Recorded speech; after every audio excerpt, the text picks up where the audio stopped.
A hot summer afternoon in the Northeast. Residents of New York and Toronto look forward to the weekend. No one could predict what is about to happen. Doors shut quickly at City Hall. Nobody was allowed again because the metal detector... Massive power blackout hit the United States and Canadian cities, closing nuclear power plants. 100 power plants shut down and 50 million people in 2 countries. Emergency has been declared in New York State.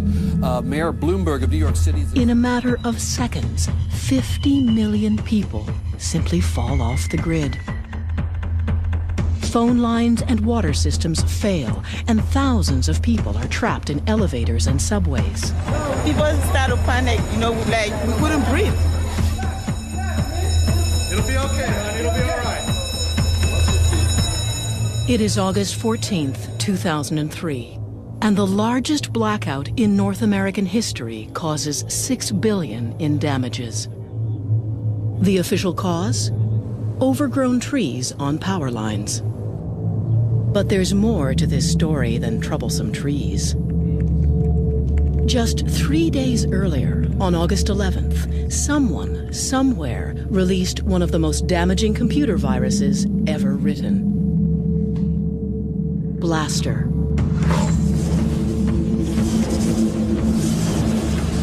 It was probably the biggest attack against the internet ever. Mikko Hyppönen is one of the world's most respected virus hunters. It is here, at F-Secure, an antivirus lab based in Helsinki, that he and his team first identify Blaster when it hits the internet. What astonishes Mikko is the impact the virus has on the physical world. Blaster was the first worm that really showed that an attack like this can affect society and the normal life. Air Canada passengers were frustrated by long check-in lineups today after a virus overwhelmed some of the airline's computer networks. As Blaster explodes across the net, Air Canada's check-in system shudders to a halt. And 3,000 kilometers south, Amtrak and CSX railroad services are disrupted, delaying train routes in 23 states. We saw planes stopping and trains stopping and boats stopping. We saw infections with military installations. And then, of course, 3 days later, there was the US blackout. Did a computer virus somehow contribute to this?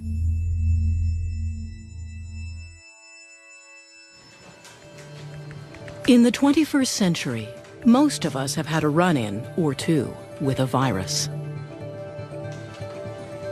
They're usually the reason our computers act strangely or slow down. But Blaster was a new kind of threat. It used to be that viruses traveled the internet by piggybacking on other programs. They would arrive at your computer in the form of email attachments. The virus could not activate until someone opened the attachment. But Blaster was a worm. Worms don't need other programs. They propel themselves through the net, and they are self-activating. In other words, you could get Blaster simply by being connected. You would get infected just by having your PC online. You could be sleeping and your machine would get infected. Which meant anything connected was susceptible. Systems like the financial network, water treatment centers, and power plants. In one case, we know that a virus got into the major nuclear reactor in Ohio. 9 months after the blackout, the official report stated that Blaster, despite being released just 3 days earlier, played no significant role in causing the huge shutdown. Some security experts remained unconvinced, pointing to more than just the timing of the two events. If you read the blackout transcripts of the operators who were in the middle of this when it was happening, what keeps coming up in the transcripts is comments that, stuff isn't moving. Their screens were freezing, which is exactly what the Blaster worm does. Whether the Blaster virus caused the 2003 blackout remains a contentious issue. But after Blaster, no one doubted that online viruses could cause real-world damage. It's been actually a real learning exercise for potential attackers and terrorists to see, oh, well, if an accident can cause this, maybe we could cause it as well. Eric Byers is a former instructor at the British Columbia Institute of Technology. He researches the dangers of connecting critical infrastructure to the internet. There's no question that you could build a virus to take down the critical infrastructure. For example, our power systems, our water systems, our transportation systems. If those go away, then our life radically changes. Today, most critical systems are connected to the internet. And the computers these utilities use are the same Windows-based PCs that you might have in your kitchen. 95% of the machines are running Microsoft Windows. So when you have some sort of a worm or a virus or some sort of threat spreading that affects Windows, it spreads like wildfire. A Canadian oil company came to us and said, you know, we have this big infrastructure and we're curious, you know, can somebody attack this? So Eric went to work. Using only a laptop and some basic hacker software, he easily broke into the holding tanks at the company's refinery. So first of all, I'm going to do what's called cutoff visibility. Now I've fooled it so that the operator doesn't know anything's going wrong in the field. And then I'm actually going to blow up the tank for him. And you can see that all of a sudden this pump has just gone nuts. And pretty soon that tank's going to be overflowing. And in real life, somebody will be walking around with an oil spill.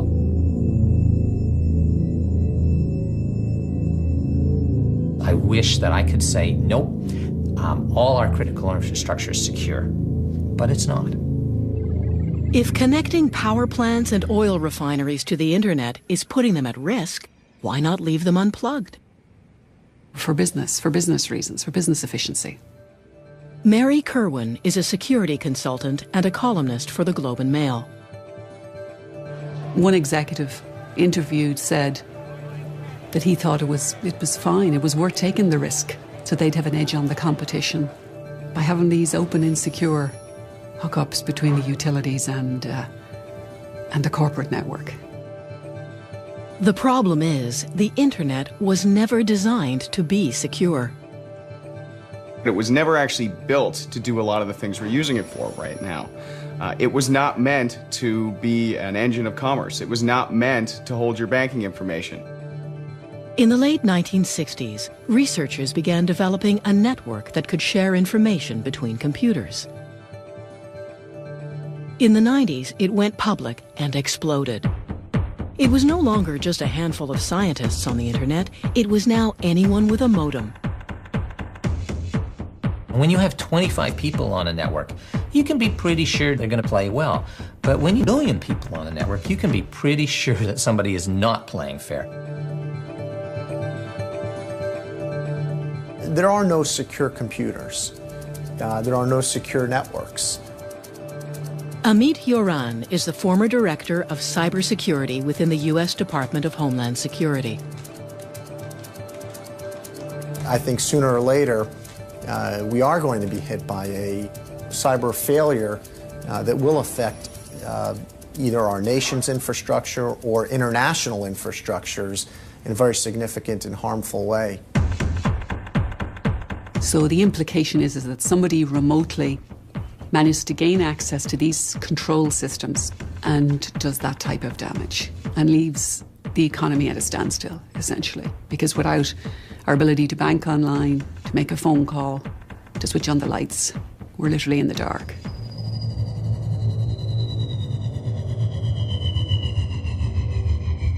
Like most viruses, Blaster had no specific target. Its damage was collateral, releasing it an act of cyber vandalism. Something a kid might do. Most of the time when these guys get grabbed, if and when they get grabbed, it was just for sport or their pals, or they were sitting in their schoolroom in Germany and somebody annoyed them, so they decided to play a game and write viruses or whatever. So usually they have, particularly the kids, they have no clue of what they're doing, and that's why they can be very dangerous. They're called hackers. Some would say they're nothing more than hobbyists, kids mostly. But hackers grow up too. We are the people that are behind the scenes of everything that you take for granted on the internet. It's us. There are three types. The white hats are the good guys. They're the virus hunters or the IT people at your office. The black hats are the bad ones. The virus writers or the crooks who try to steal your credit card number online. And then, somewhere in the middle, are the gray hats. They work both sides of the street, guns for hire in a Wild West industry. Tell us who you work for, Donnie. Let's go somewhere else right now. Donnie makes his living as a professional hacker. Exactly how, he won't say. He is sometimes hired by companies to hack into their own systems. It's called penetration testing. That's where you get permission to break in just as a real hacker would, but you are under a contract, and that's so that they can identify their security flaws and fix those security flaws before a bad guy really does. Like most professional hackers, Donnie has an infamous past. I was approached initially by this company in India. They wanted a demonstration of my skill set, so to speak. I ended up compromising 5 different systems with 5 different exploit vectors. Looking further into one of the intrusions, I had indeed broken into mail.gov.in. For all intents and purposes, I took down their government infrastructure. Had free reign on the systems all I wanted. I was able to plant backdoors and gain later access. I was able to read emails. I was able to record keystrokes. In hacker parlance, we would say that I owned India. I owned a small country. Not small. I owned the 2nd largest country in the world. We asked Donnie to demonstrate his skills. In less than 5 minutes, he's broken into the database of a major international airline. So basically, I'm one step away from grabbing all of the reservation information, all of the user information, which would include your name, your address, your telephone number, your credit card information for verifying your flight. With power like this at your fingertips, we wonder what potential damage a group of dedicated hackers could cause. We could certainly shut down the United States critical infrastructure, I would assume, probably within a day. Dedicatedly, I would give it 1 week of research, 1 day to take it down. And that means what? What is the... That means taking out the power grid, it means taking out the communication power, it means taking out probably the military capacity of the United States to function properly. We'd probably go into a police state at that point. Is that an exaggeration? No, I don't think so.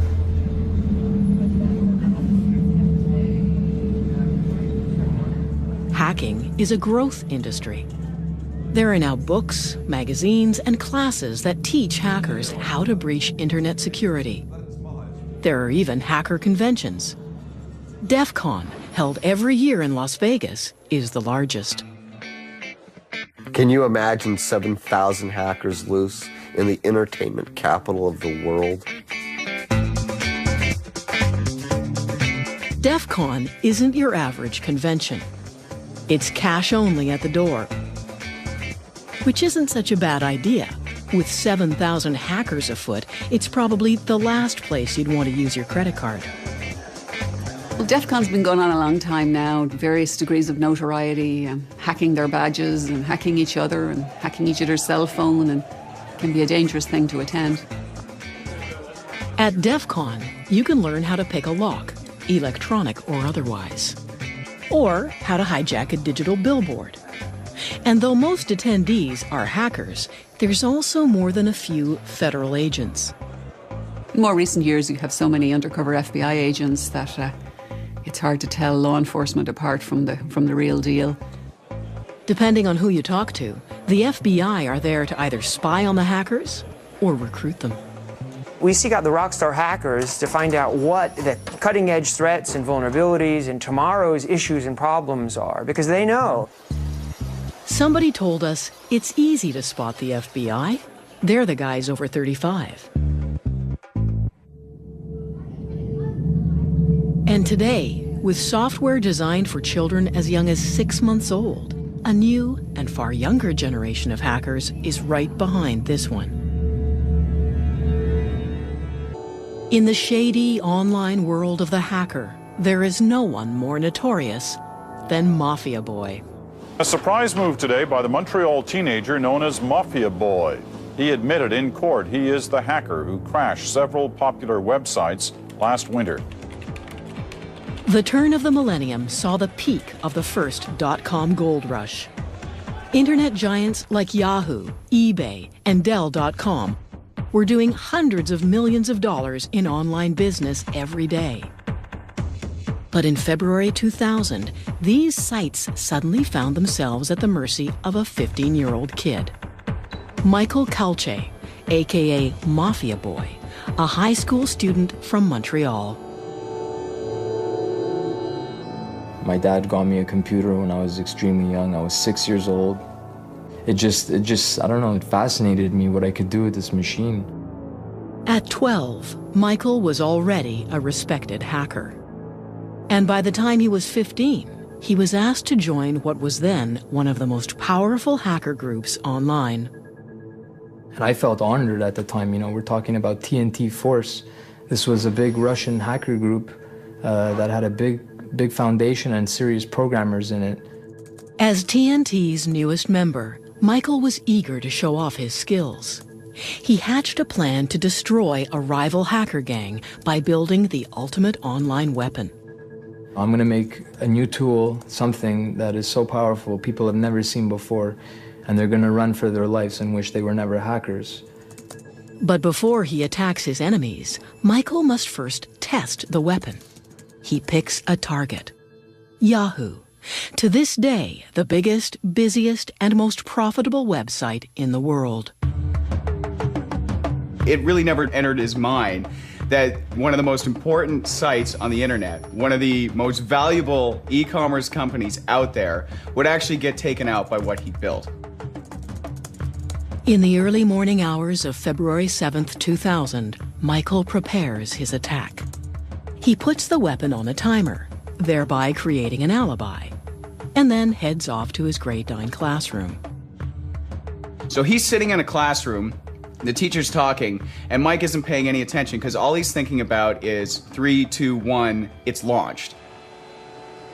And at 10 a.m., what is still the largest internet attack in history begins. I got home, I was just dying to get on the computer and see exactly what the results were. And I realized it was more than successful when I got home because Yahoo.com was still down.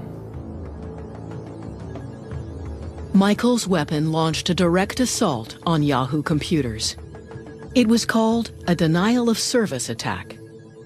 Every time you access a website, you make a request from that site's computers. What Michael did was harness the bandwidth of dozens of larger computers, mostly from universities in the US. By turning them all onto Yahoo and making millions of requests every second, he crashed Yahoo's site. It's like if you call a pizza place and the phone is busy, it means that they're dealing with too many phone calls. Same thing. I bombard them with so many requests, they're just offline. Even today, there are very few defenses against this kind of attack. After seeing Yahoo collapse, Michael got a little carried away. CNN, Amazon, eBay, Dell, all multi-billion-dollar companies, all easily shut down by Mafia Boy. CNN was probably one of the biggest attacks because they lost 1,200 other sites when CNN.com went down. Everything linked to CNN just went poof with it. I started to realize I had something way more powerful than I could imagine here. I felt a sense of it before, but this was the moment I realized, you know, there's not much that can stop me here. The attacks made headlines around the world and sent shockwaves rippling through the new economy. You have a situation where the price of these companies that were hit, they take hits on the stock market. You have the Attorney General of the United States standing up and saying that we will get the ones who are responsible for this. You have President Clinton convening a cybersecurity summit at the White House and talking about finding ways to fend off future attacks like this. The first reports came out, they were estimating the damage to be $1.7 billion damage. All from a Pentium 133. It was Michael's bragging that eventually got him arrested. He served 8 months in a juvenile home. But he left a legacy. Suddenly, the internet didn't seem like such a great place to do business after all. People didn't really realize the extent to which the internet was vulnerable until a 15-year-old kid kind of showed them. I think it, in a sense, showed that the emperor had no clothes. That the thing experts had known all along, that building e-commerce on top of the internet is maybe not the best idea. It also showed that there wasn't a coordinated strategy in the government, in industry, to actually combat and fix a lot of these flaws and to fight off these attacks. The internet has little to no law enforcement. It's simply too big, too international, and too anonymous. It's very difficult to identify who is online at any one time, where do they come from, and they can just disappear into the ether. Just take out their connection and they're gone. They're like specters, like ghosts. For the most part, black hats target one company and its ubiquitous operating system. Now, this company is looking for a little vigilante justice. Microsoft established an antivirus reward program that will pay people if they provide information on a virus writer and it leads to an arrest and conviction. It's a cash bounty. $250,000 for information leading to the arrest and conviction of anyone who has written a destructive virus. We asked Donnie if he was up for the challenge. I don't know if it's entirely possible. It's really, really hard to identify the creator of a piece of code. A piece of code can be as small as 4 lines that anybody could type out on a computer anywhere. If I were to successfully track someone down and actually be able to obtain this bounty, so to speak, $250,000 would be enough to secure my future. His target? A Microsoft Word virus. So called because it hides inside a Microsoft Word document that the author then emails across the internet. Where Blaster was mindlessly destructive, simply flooding the internet, the Microsoft Word virus is much more sinister. After infecting a computer, it begins to collect documents. It then sends these documents back to the authors of the virus. The range of documents being collected concerns Donnie. CAD drawings for computer-aided design, spreadsheets, PDF documents, architectural and machine blueprints. The nature of the data that's being taken, to me, it goes straight to our critical infrastructure.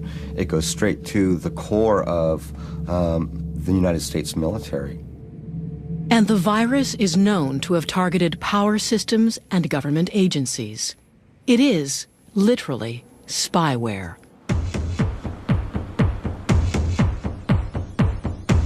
Donnie's first stop in his search for the authors is Russia, home to the blackest of the world's black hats.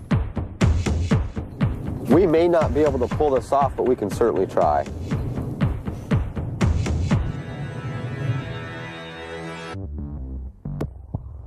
In the past few years, hackers and their viruses have evolved. Mischievous kids are no longer the main problem. Now it's all about the money. And viruses are designed expressly to steal your data. In the good old days, all the viruses were written by, hobbyists, and geeks and nerds in their basement for fun, for fame, really. And that started changing 5 years ago or so. To professionals and criminals, people who do this to make money, even people who make millions. And while thieves used to break into your house, these days it's much easier for them to break into your computer. What they're looking for is personal information, credit card numbers and banking details, anything that can be sold for quick and easy cash. A hacker recently told me that, identity theft is a great new career. It has great benefits. Why would you make minimum wage when you can stay in the best hotels and buy big screen TVs with somebody else's money? Today, TJX announced the theft of millions of credit card numbers and other personal customer information. In 2007, TJX, a department store giant with over 2,000 retail outlets around the world, found themselves the victim of the largest known internet theft to date. Attackers broke into their systems, probably over an insecure wireless network, and basically had the run of their network as far as we can make out for as much as 18 months, maybe even a few years, we're not entirely sure. Hackers downloaded credit card numbers, millions of them. The exact figure will probably never be known. Initial estimates of the numbers of individual credentials was around the 45, 46 million mark. In more recent filings, we believe it may be as much as 94 million. And credit cards aren't the only thing thieves took. Initially, we thought it was just credit card, bank card details. Over time, we discovered there were driver's licenses as well, which is much more significant. You're getting into pieces of identification that can really allow identity thieves to build identities from the ground up. The thieves were able to break into the system by using a hacker trick called war driving. Basically driving around with a laptop and a homemade antenna, often just an empty Pringles chip can covered in tinfoil. Hackers use this antenna to search for unprotected wireless connections. Once they find one, they break in and steal everything on your computer. I've known people who remain nameless who do this for fun, and what they're doing is trying to spot open wireless connections.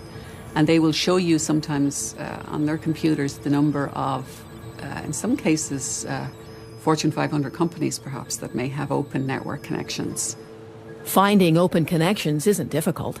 Nowadays, they're almost everywhere.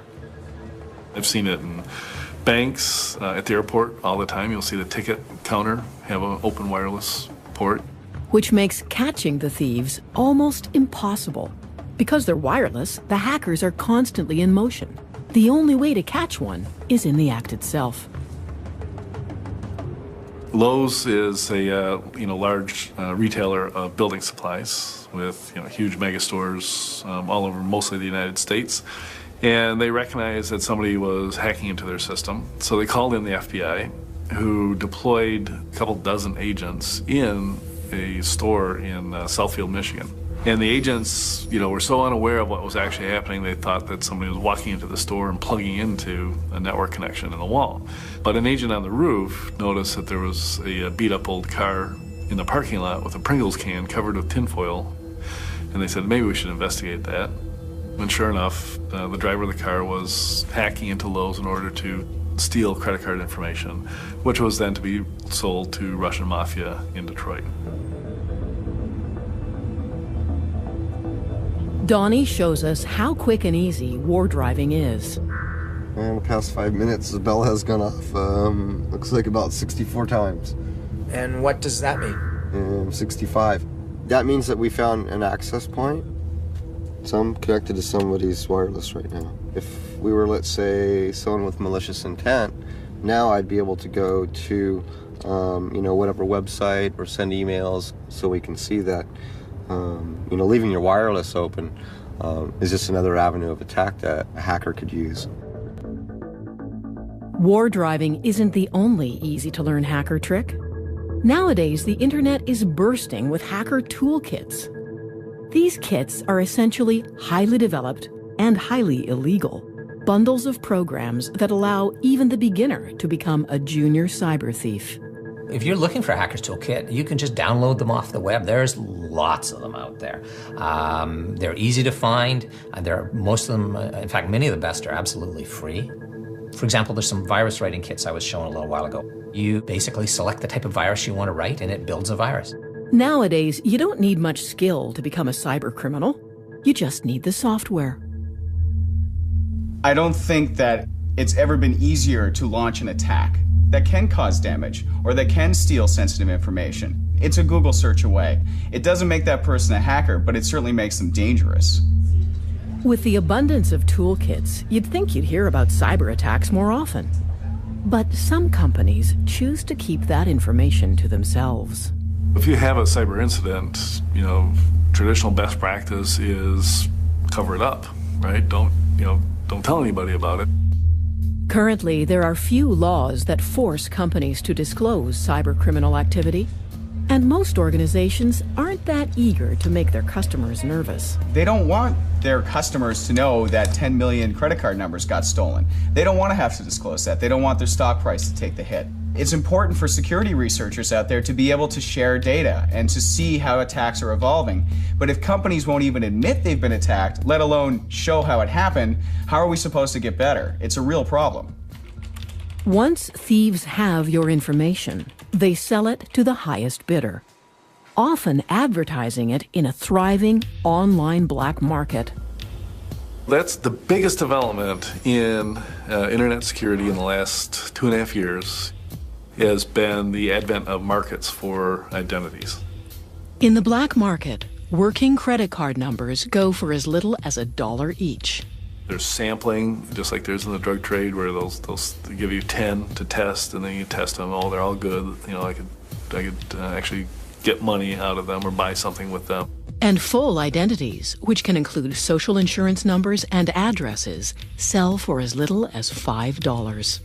There's been cases where kids have made up to $150,000 in 6 months from various types of credit card fraud and phishing schemes and have gone on a spree of electronics buying.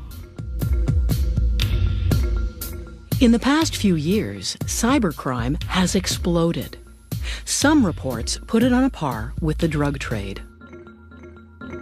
And a 2006 survey found it was more costly to businesses than conventional crime. And most of it comes from one place. When you think today about, what's this sort of country of hacking right now, I think most experts would point to Russia. A few years ago, the Russian mob, sensing a unique opportunity, went online. And why not?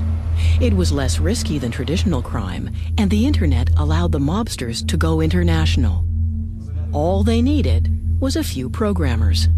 You have actual organized crime in Russia recruiting promising young programmers and other technical people to work in a cybercrime syndicate. These Russian syndicates are responsible for the bulk of viruses and hacker exploits released onto the internet every day. It took 20 years to go from the very first viruses to 250,000 viruses. And that's where we were in the beginning of 2007. By the end of 2007, we were already at 500,000 viruses. So we effectively doubled the amount of all of the malware in one single year. Because of this, internet security has become a booming business. In the past few years, antivirus labs have sprung up all over the world. Kaspersky in Moscow is one of the biggest. We receive over 2,000 of new viruses, trojans and worms every day to this lab. In order to provide constant and non-interrupted protection, virus analysts have to work every hour, every day of the week. We have a special name for them. They're called woodpeckers. That's because they hammer their keyboards very fast.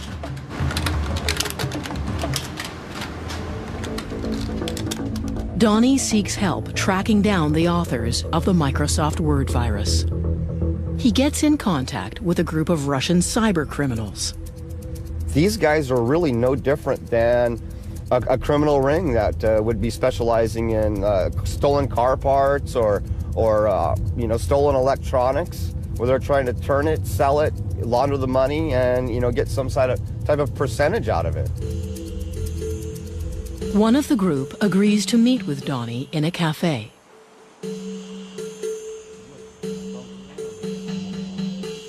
The Russian tells Donnie that he's part of a hacker crew that works primarily as carders. They steal credit card information and then sell it online. Yes, for a year or something, like we card, how can I say, we hustle. The leader of the one crew that I was working with, he makes like from $9,000 to $15,000 a week. I had no idea it was that kind of money. I mean, I was thinking like, $1,000 a week. Donnie then inquires about purchasing viruses that would allow him to steal information from anyone's computer. So, one of the things that I'm also interested in is Trojans and backdoors. Yes. Exactly. It gets until like $1,000 or something. Really? Yes. $1,000 for a Trojan? From 400 to 1,000. Wow, that's insane. But not all viruses have such a clear purpose. In 2007, a new type of virus appears on the internet. Stormworm. It infects without warning and seemingly without consequence. And to this day, no one knows what its purpose is. People often ask me about how do I know if I'm infected by Storm? And you really don't, because it doesn't show you any messages, it doesn't destroy anything, it doesn't play any music or anything, any of the fun stuff we used to see with old school viruses. It's really invisible. Not just invisible, but impossible to detect. This is because it's always changing. This worm keeps morphing itself. Every time you download it, you get a different copy. And if you do find it and try to remove it, the worm attacks.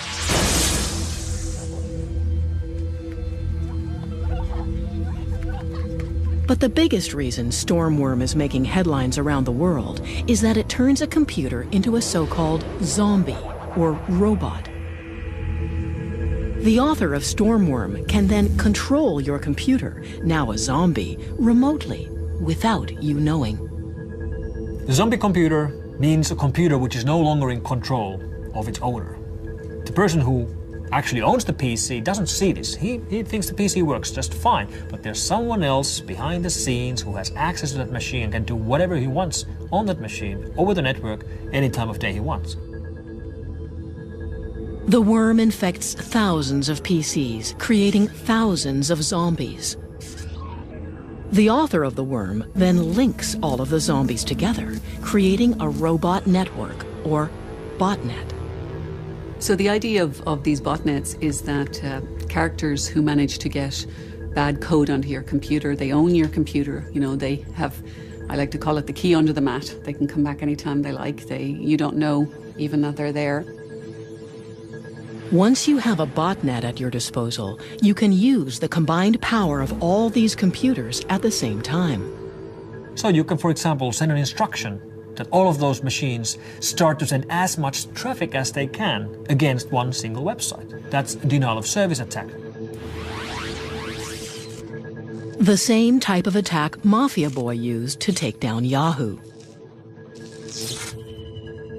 There are Russian botnet operators right now selling denial of service attacks launched from their botnets by the hour or by the day.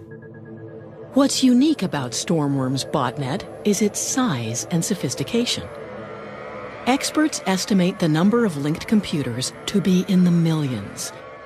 But still, no one knows this botnet's purpose. Estimates are that it alone has infected 50 million machines, and it has not been used for anything. So there's this hovering, literally perfect storm of potential attack. So the concern is that the Stormworm has created all these compromised computers that in themselves create a kind of almost a massive supercomputer. And that if very bad people have control of this, they may be able to do very bad things on a very, very big scale.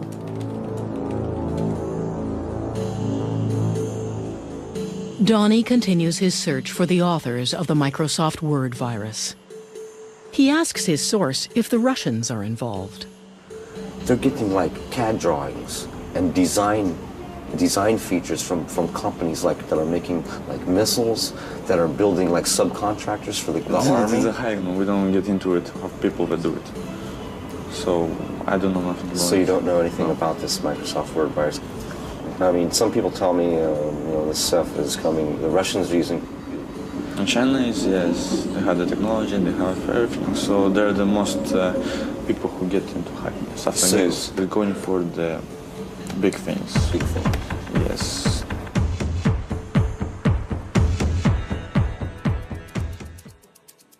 In April of 2007, Estonia suddenly found itself on the losing side of a battle with the largest country on Earth. What began as a protest over Estonia's relocation of a Soviet war memorial quickly turned ugly. Riots broke out, and Russian hackers launched what some people call the world's first cyber war. What happened in Estonia was a major cyber attack. Somebody tried to harm the country, the government of the country, the financial organization of the country. Cyber warfare. It's a terrifying premise, and up until recently, mostly hypothetical. Estonia was particularly vulnerable. Like Canada, it is one of the most wired countries on Earth. More than 78% of the Estonian citizens are doing their banking business via the internet. In a place where most people bank online, attacking the internet makes everyone a little nervous. Down to the point that people may ask, is my money still in the bank if I don't have access to my money? Within minutes, hackers shut down the banks. They also targeted broadcasters, newspapers, and government offices. We saw the single largest attack against all of the infrastructure of a single country we've ever seen. And it really started to affect the everyday life of people. And though the Russian government denies any involvement, there's no doubt the attacks were politically motivated. We don't have solid evidence that this is related to any governments. However, we have reasonable evidence to believe that this has its roots in Russian Federation.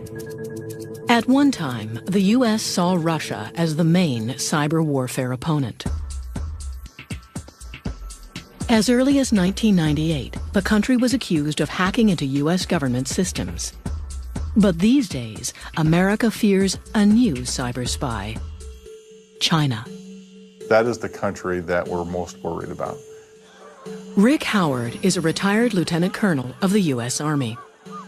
He spent the last 2 years of his career as the chief of the Army's Computer Emergency Response Team, the cyber SWAT team of the U.S. military. China, in their own doctrine, their own military doctrine, says they'll be ready to take on the U.S. by 2025.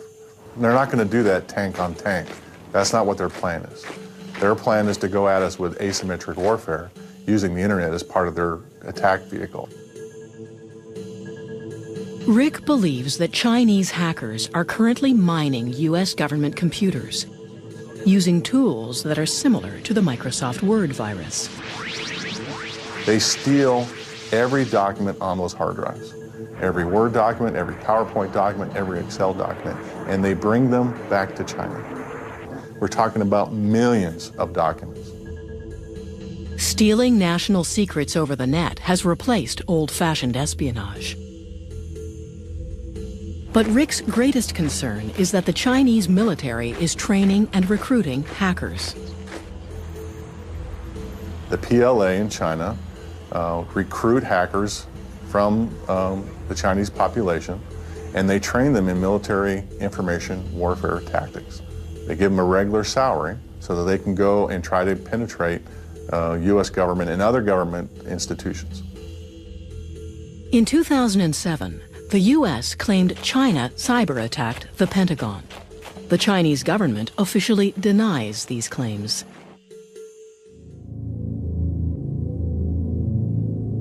So how vulnerable are we to a cyber attack? And what exactly would it mean? The complete breakdown of financial health, traffic, air traffic, government, structure of a country.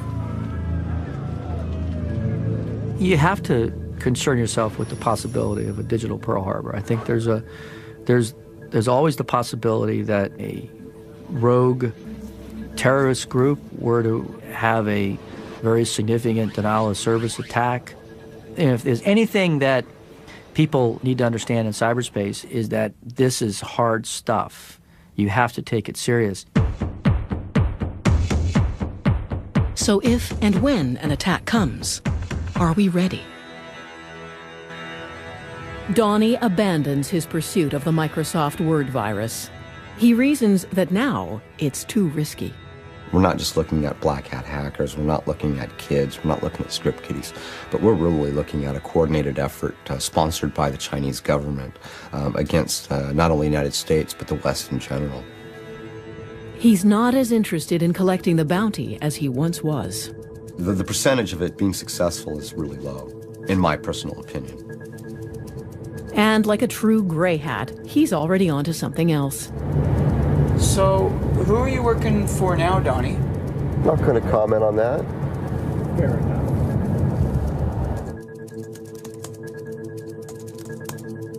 Michael Calce has written a book about his life as a notorious hacker. I couldn't stand back knowing what was going on and what's going to happen and how bad it's getting. 8 years after his attack, he says he could do it all over again if he wanted to. Because they haven't done anything about it. They say they're investing this into internet security and this and that, but the situation is only getting worse for everybody. Attacks are increasing. The number of viruses has doubled in a year. And places like the Pentagon ward off a cyber attack nearly every day. Is cybersecurity a significant threat to the critical infrastructure of Canada and the world? Absolutely, no question. This is serious stuff. It is supposed to be a little bit turbulent. It is supposed to be a little bit uncontrollable. And to have that openness and that freedom, you have to deal with the other things. The interconnected nature of the internet and critical infrastructures is a point of significant vulnerability for modern society. We really have to think carefully about putting critical infrastructure online. I would prefer critical stuff to be disconnected. And when I mean disconnected, I mean that they are in separate cables. Increasingly, all aspects of our lives are funneled through the internet. What's at stake is impossible to dismiss. Because the 9/11 Commission, their summary of the 9/11 events was that it was a failure of imagination. And I think the one thing we don't want to do again is for our imaginations to fail.